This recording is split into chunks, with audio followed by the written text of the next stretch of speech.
Bwati omusibe waffe bwe yalabise ng'atuuka wali eri ku kisaawe Entebbe kyaddaaki yamazina beera ng'ate akoma mu ggwanga lyattu Uganda oluvannyuma lw'okuteebwa okuva mu kkomera mu ggwanga erya Saudi Arabia gye yali agenze okuyimba. Bw'atyo bwe yayaniriziddwa Namungi w'omuntu ate nga ye omukyala Fiona Nyamutoro ng'ali wamu n'omwagalwa we Edisa Musuuza batandise dda omulimu gw'okuba ng'ate babunyisa enjiri ya MK muyite Muhoozi Kaine Rugaba weewaawo ku peegi etandisa kakole omulungi omwagalwa gyekuumiddeko olunaku lwa Sunday mbebazaako gyonna gye mutusizaako enkala basobodde okuba nga temuyitirako mu masinzizo mukulikireyo ddala yasinamu abatasobodde tekirina buzibu kasita oba nga tosobodde okuba nga osabirako awe waka Mukama n'oba nga okola ki omuwa ekitiibwa. Baganda baffe abasiraamu assalamu alaikum warahmatullahi wabarakatu yonna gye muli jjukira nti weekend ebeeramu mikolo myereere kuva lwakuna lwakutaano lwamukaaga abantu babeera mu mikolo kakati nno bino byebimu ku bifaananye mwana muwala Rema Namakula byagenze maaso okuba nga ate atuwa ku byava ku birthday party ye abamanyi bangi nnyo baaliwo bagira maaso okuba nga ate bawesa omukolo ekitiibwa asazeewo okuba nga ate abituwa mu ngeri ekola ki efaananako bw'etyo wabula nga agenze maaso okuba nga akozesa omukisa ogwo okusiima buli kinnoomu eyatwala obudde bwe n'aba nga ate aparticipatinga ku mukolo guno abaaleeta ebirabo abakola kyonna kyonna kye baakola yavudde naga nti bambi mwebali nnyo mwebali ddala ate nga ye Mick Wine ne mukyala we bwe batyo nabo bajaguza mu ngeri yaabwe anti omukyala bamutikidde okiwulidde ekintu ekyo y'omu ku basomedde eri ku aviation okitegeera ddala bulungi so naye weekend bw'ati yasobodde okuba nga ate agiyitamu ate nga ne side eri babadde n'omukolo ogw'abaaba chairman Nyanzi naye ng'ate ye omukyala amanyiddwa nga Carol Nantongo weekend yagenze maaso okuba nga ate agikola bw'ati yagambye ono omwana mulenzi ankolako emirimu gya pedikiwa ngenda kuba nga ate mumusanyusiza ddala bulungi yes omukulu yadde n'omukolo n'agenda maaso okuba nga ate amusurprisinga bambi yakaabye ne mukyala we n'akaaba babadde tebakisuubira baani benjogerako bano be bakola ku Carol Nantongo enjala babadde n'emikolo naye yagambye nti wadde munkolako enjala ne mbasasula naye nina okuba nga temba kubako surprise ku mikolo gyammwe era bw'atyo yazze nga tasuubirwa kuba tebaakirako ku makya ne bamubuukinga gyayimbe ku mukolo gwabwe so munange kyabadde kyewuunyo nnyo ku saidi yaabwe it was a very big surprise era nga bagenze mu maaso okuba nga ate bayiwa amaziga omwami bw'akaba omukyala wakaba omwami wakaba omukyala wakaba kuno si kwe bayita okuddiza ki naye kuba kuddiza kuba already abadde abawagira mu njala kale yasiimye endowooza abadde nga asiima emirimu gye bakola ki gye bamukolako nga bamukolako n'anyirira n'anyuma naye nasalawo okuba nga ate ajja mu ngeri efaanako bw'etyo bambi n'aba nga abeerawo ku mukolo gwabwe okuguweesa ekitiibwa yabadde musanyufu nnyo twaludde okulaba omwami akaaba naye omwami yakaabye nnyo nga bw'okiwulira nga bw'omulengerawo bestman ng'agezaako okuba nga ate amuwooyawooya ne Karo nga bamuwooyawooya nga gannayisanyu nga linzita kiki kino kyonkoze Karo bambi nga akaaba naye nga ye Karo yasobodde okubaawo n'ayimbira abagenyi era n'agenda maaso okuba nga ate abasanyusa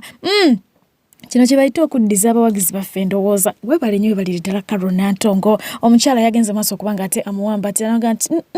tokaaba bebe bino bibaawo naye ng'ate n'omukyala naye gabadde gakola ki gamuyitamu buyisi so lyabadde essanyu naye ng'ate maziga mu ssanyu nkugambye nti weekend giba mikolo myereere era ngagenda kuba nga ate nkusoosootolera mikolo okusingira ddala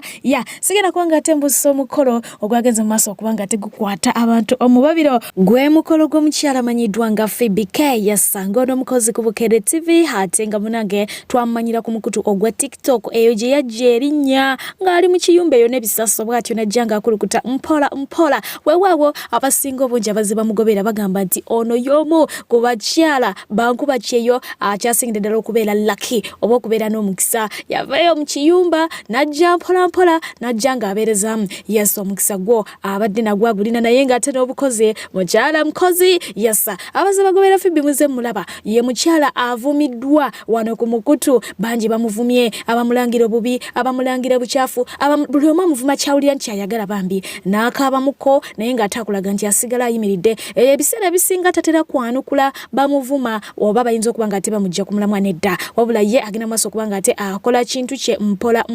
kakati ne bwe yatwanjulira omwami munnange gwabula sala omugambo gwatokomoka bingi byayogerwa togenda kufumba gwagenda owasa omusajja takwagala gwe wamwekwanidde omusajja mutoku gwe omusajja agudulu simanya wa superlife omusajja simanya biki omusajja talina mulimu omusajja gwamulisa gwamulabirira gwamwambaza gye omusajja omukamera omusajja mulungi nnyo okusinga a lot was said nga mutufu babigamba gwe omu kubampuliriza oyinza okutendewalirwa ba oliawo n'olemerwa n'okita naye nga Phoebe yasigala nga abeereza mujukira ati mukyala mulokole yasigala abeerezaamu nga nti sijja kuzikiza oba mwogera ki nina okuba nga ate nkigusa yatandikirizawo mpolampola n'omukolo ogwaki ogw'okukyala era nga bingi byatokomokwa bingi byayogera so twatuuse ku mukolo ogw'okwanjula era bingi ebizenga byogera mukolo tegujja kubaawo simanya musabiriza simanya musondeza era nga abamu kubasingidde ddala okubanga mbogera omukolo guno waliwo omukyala amanyiddwa nga Nakangubi Jennifer full figure y'omu kwabo abayogerera Phoebe ebigambo ebibye nnyo oba oliawo ate nga yandibadde amuyita kumukumakuma oba kubaako byamugamba ebyamakulu kubanga oba oliawo yandiba mu myaka egy'omwana gwazaala naye munnange ekyo teyakisobola yagenda maaso okubanga atamala mu maanyi naye mu byonna Phoebe yagenze maaso okubanga ate abalagirako bwerere omukolo gwatambudde bulungi omukolo gwanyumya okamala omukolo gwasombodde baserebo abakozi babukedde baggweredde eri omukyala Dr. Kruthum yabadde ku mukolo guno wabula nga ye yasibiridde Phoebe entanda namga nti mwana wange towuliriza basenga b'oku mikutu gino towuliriza basenga b'oku social media kisokera ddala bo bali awo mbo basenga naye n'obufumbo bw'abalema tebusi bafumbo kakati mukwano kola ebyo byokka by'omanyi nti binakukumira mu bufumbo kola ebyo byokka by'omanyi nti binasanyusa omwagalwawo tyanga Katonda mu bufumbo bwo ekyo wonookikola munnange buli kimu kyakwanguyira nakugondera bino byonna bye boogera bye bakwogera tobiwuliriza leka bikuyiteko buyisi awo ojja kubanga okola ki owangula bannange yafuuse ssenga ku mukolo guli naye nga yamugambye bugamba bumugumya bwerere omukyala yatulise n'akaaba ono Phoebe bambi nga kimususeeko ndowooza ze bayita tears of joy yakaabye nga takikkiriza ng'omuntu ajjudde bw'ati ng'omukolo gwakabwe guti batiktokers bamuwerekedde abaana bambi bagenze mu maaso okubanga tebamuyirawo omubiri bonna basobodde okuba nga babeerawo abasinga obungi naye nga mulimu be bataayise era nga wenjogera bakukkuluma ate be basinga obungi nga sina kutwala ku balogo ba Phoebe yes ye omukyala amanyiddwa nga Asha Kama bangi babadde bamusuubira okubaawo kubanga omukyalo no yali kyaliwo Phoebe wabula baafunamu kaawe embeera ey'okusika omuguwa ate oluvannyuma Phoebe n'alabikako ng'agenze wa Asha Kama amutwalidde obugoye nga yakazaala ne balowooza nti oba oliawo bazzeewo kakati Asha Kama yagenze maaso okuba nga postinga ekifaananyi kya Phoebe munnange ng'amuyozaayoza naye abaana bagaye nti naye bannange nga tetukulabye ku mukolo gwa Phoebe olinaaga nti teyampise okitegeera so sisuubira nti wadde munnange mukwano gwange nandibadde mbeera ku mukolo gwe ng'ate teyampadde ki kaadi so ne ku lw'ensonga eyo tugende mu maaso okuba nga tuwa ekitiibwa okusalawo kw'abalala Asha Kama bw'ati bwe yategeezezza kubanga abaana kye babadde basuubira nti oba oliawo anaabeerayo ku mukolo kubanga basembayo okulaba nga balabanga Phoebe ne Asha abazzeewo mu ntegeeragana era ng'ekyo kyaviirako Phoebe okutabukamukko ne Dr. Halima mujjukira bulungi so ne ku lw'ensonga eyo Asha Kama yageze maaso okubanga bategeeza nti ku mukolo teyalabiseeko kubanga Phoebe teyamuwadde kaadi so teyandiyetutteyo bwetwazi nga talina kaadi wadde nga Phoebe amutwala okubeera ani kyaliwe weewaawo omukulu omulala atalabiseeko ku mukolo yamanyiddwa nga Suna Ben ono ali eno mu kajampuni yabadde ne shows eyo ku gundi ku La Bonita ng'agenda maaso okuba nga ate azikwasaganya naye nga abasinga obungi baali bamanyi nti Suna Ben we yali atuse ne Phoebe yajja okuba nga ate amukuba empeta ebyenda bimwetokote naye nga gye kyaggwera mwana muwala ng'agenze ne mwana mulenzi kazungu ono ne baleka eno okiwulidde so naye ku mukolo teyabaddeyo kankuweka ebitonotono ebiri mu kajampuni ke gye yabadde ate oluvannyuma tweyongereyo bakyala bannaffe tubalamusiza nnyo tuyambye twagala kwogera ku neerabirira fela bulusiri tubakubiriza okwefaako okwerabirira ffe kyekituyambye okututumbula okutukuuma ensi yonna otumanya n'okulaba nga sigini zaffe bulungi naye obulungi si nviiri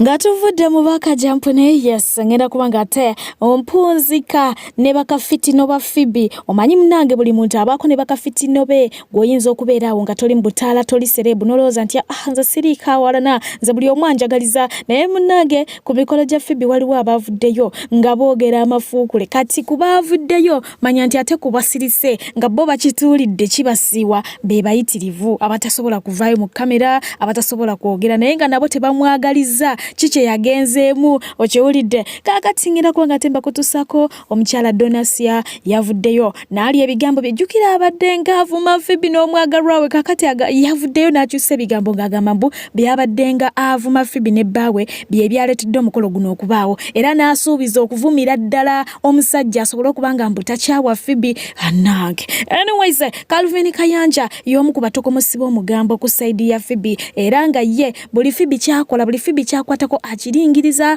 tekimuwa bulungi ssanyu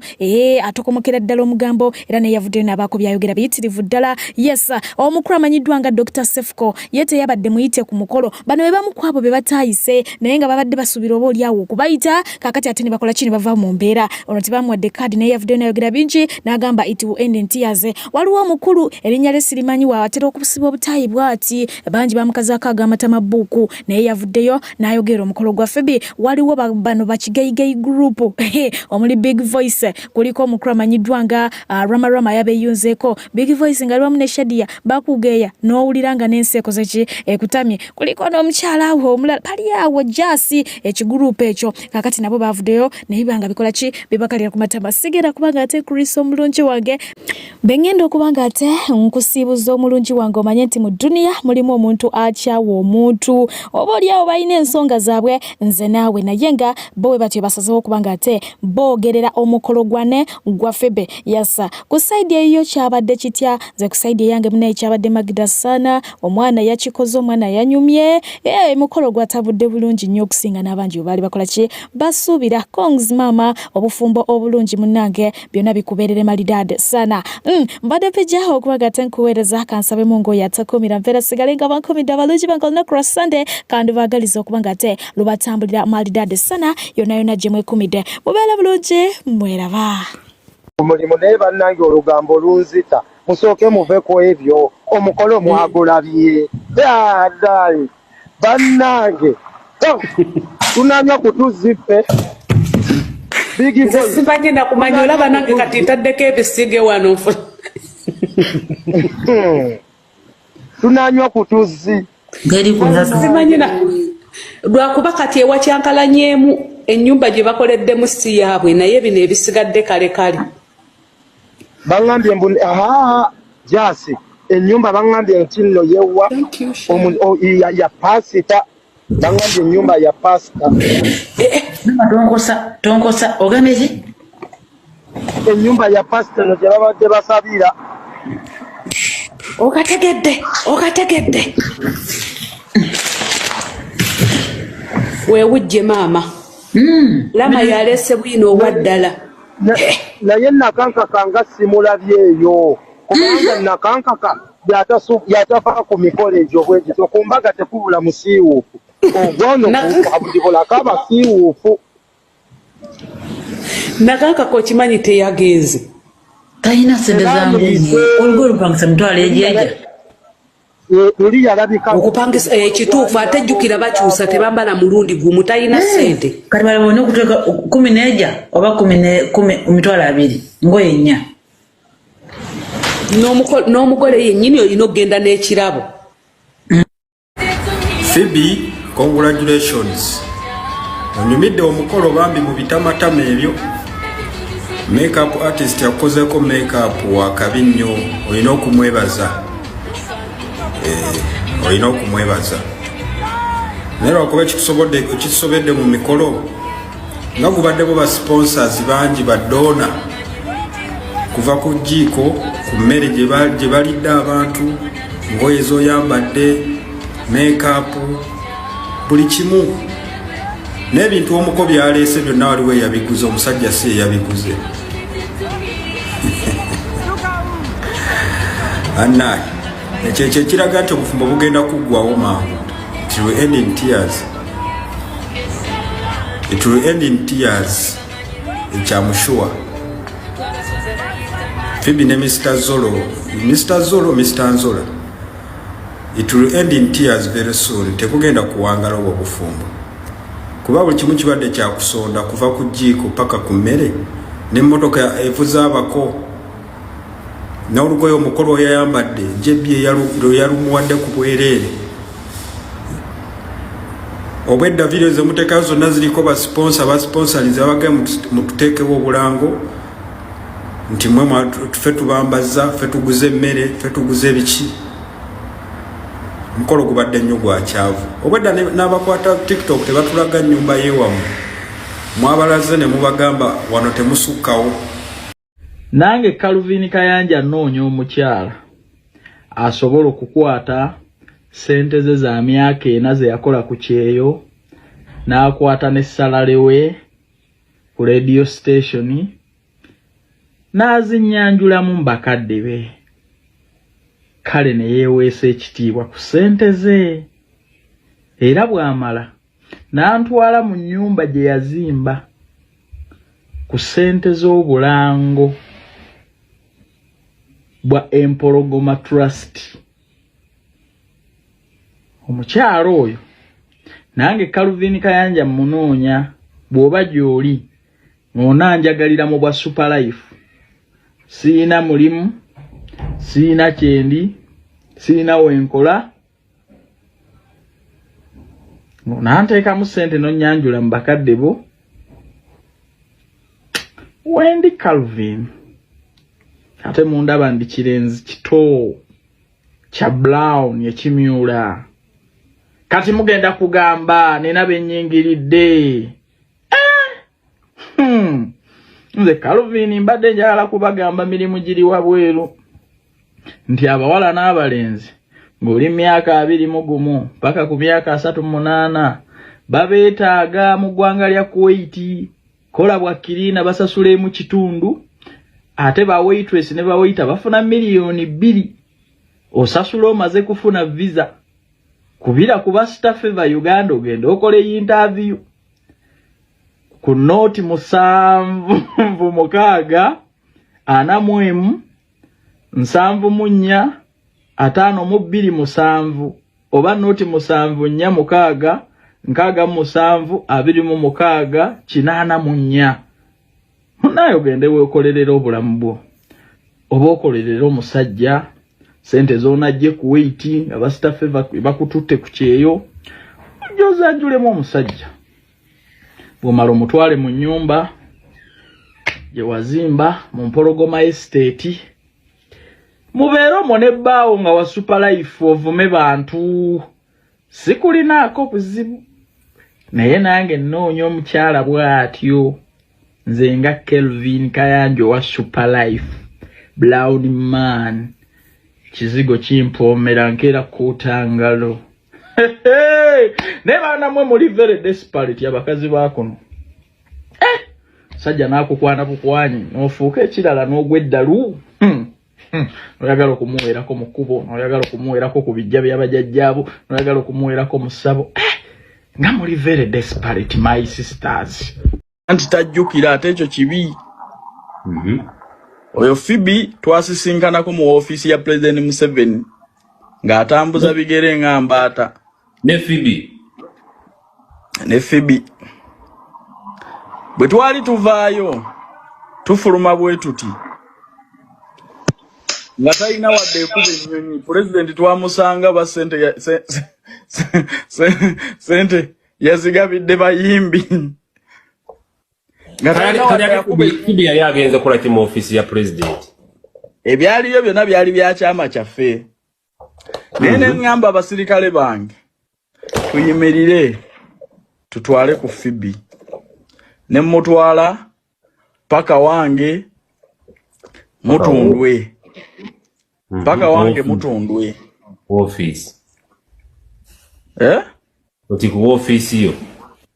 ngugai paka wange mutundwe era Phoebe nze yasoko kuba omuwa baboloka abamfunire nyumba eyemitwalo 7 ekitundu ku Kampala kuno nga yakave Saudi Arabia neewunyiza obutampita ku mukolo teyakuyise ng'ate bizibu byabwe byonna ebinaava mu bye babaddemu olwaleero fa bagenda okutuula mu nsonga ezo. Emikolo gyo tugirabye Phoebe ogikoze naye nkulayirira like it or not it will end in tears. Phoebe nze nkubuulira gye emikolokolo gye weekozesa buli kaseera ng'osoloza ssente mu bakaddaama ng'obasabiriza n'okola zi meeting ne bakusondera obwo obulavulavu bwammwe bwe mwekozesakozesa mu magomesa amapangisa agatali nagamu ag'obulango n'ebimake-up eby'obulango. Wallahi hakubillah it is going to end in tears. Ate nze ajja okukola ne video ano nyini kyenaanise mu gomesi kyewujisiza mukwano it will end in tears. Sigwasoose ate sigwasembyeyo kola omukolo nze toddangamu n'okummanyira laba noono kyova olaba wayise Rema n'agaana okujja kyova mwayise Rema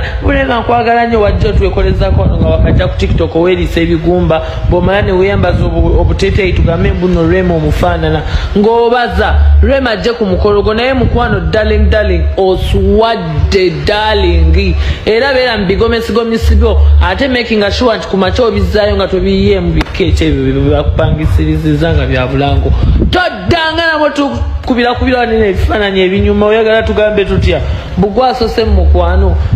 olaba wanene ozali abakyusakyusa olowooza gwasoose okuteeka ssente mbasajja olaba wanene zali bonna abatadde naye era abakyusa ensentiya ate nga ne ssente aziyina si gwasoose okola ku bukedde ne bakuwa obusente oteeke mu omusajja ovuga speed omusajja omuvuze speed wuuyo kukyala wuuyo simanya biki wuuyo biki kati ate bwemuvaawo gwe ate embaga oluva mu mbaga ate ozaala ate otukolere baby shower ate birthday bannange totutama oyagala balowooze nti gwe successful mukyala from TikTok ono really ate teri kinnomanga kikazi gwe nti wali kibi kati wenna ofaanana bulungi sebo oliikikako wenna bakubye n'omukolo abawala balungi bali waneno ku TikTok babatulekedde tebifaanana biina naye bannaye olaba ne Phoebe ava ku lujja bannaye baanammwe kyokka walayi tuve mu by'okusaaga olaba Phoebe eyalyanga ebikalakampa by'omu nnyindo wano ku TikTok n'alya ebigumba n'afuwafuwa neekuba bipawuda mu nkwawa olaba bamujja ku lujja bannange sefuka weekuba mu mitima emirundi tugambe ojja kukakana anyways just nti Phoebe simuyinaako obuzibu mulaba bulabi she's not my friend and at the same time she's not my enemy muzikiriza bagamba nti ekituufu kiri nti nze version yange ey'omukolo ogwo ekisookera ddala kyo bagenda ku endinga intias ekyo kyo tukiteeke wali ekyokubiri sikiwa nti oyo ddiko yenna oyo ddiko gawe mulayo buli kimu ddiko ebintu biki nga background bagikwese n'ogikweka kweza ennyumba z'amabulooka z'endabye nti Phoebe yabisasudde ebisinga gina bizzaayo ndabye maama bataddeko zitaaga ziringa 100 tenti gundi smart decoration gundi Esther School of Beauty gundi kino gundi kiri emotoka atwazipangisiza wa gundi banange